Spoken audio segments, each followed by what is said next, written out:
तर विधान परिषदेच्या पदवीधर आणि शिक्षक मतदारसंघात मतमोजणीला सुरुवात झालेली आहे। मुंबई पदवीधर आणि शिक्षक मतदारसंघ, कोकण पदवीधर तसंच नाशिक शिक्षक मतदारसंघात आज मतमोजणी होणार आहे। अनिल परब, निरंजन डावखरे, किरण शेलार यांच्यासह अनेकांची प्रतिष्ठा आज पणाला लागली आहे।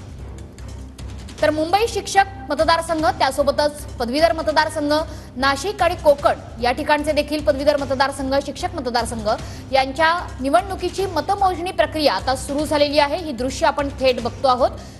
या मतदारसंघांमध्ये आता मतमोजणी सुरू झालेली आहे। ठाकरे गटाकडून सुद्धा या मतमोजणी दरम्यान खबरदारी घेतली जाते आणि अनेक महत्त्वाचे नेते मतमोजणी केंद्रांवर पोहोचलेले आहेत।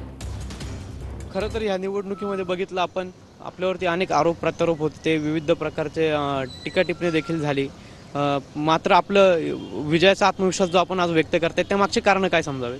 मी मुळात गेले 6 वर्ष मी शिक्षकांची सेवा केलेली आहे, शिक्षकांबरोबर राहिलेलो आहे, शिक्षकांचे विविध प्रश्न मी सोडवलेले, त्याच्यामुळे शिक्षक सगळे माझ्याबरोबरच आहे, त्याच्यामुळे 110% मी विजय होणार आहे। या निवडणुकीमध्ये शिक्षकांचा प्रचंड प्रतिसाद हा शिवसेना आणि एकनाथ शिंदे साहेबांनी मला लाभला। शिक्षकांसाठी कितीतरी चांगले निर्णय एकनाथ शिंदे साहेबांनी घेतलेले आहेत आणि याचा फायदा आम्हाला निश्चितच होईल आणि आजच्या या निकालामध्ये मुख्यमंत्री एकनाथ शिंदे साहेबांच्या नेतृत्वात शिवसेनेचा माझ्या रूपाने उमेदवार निश्चितच विजयी होईल।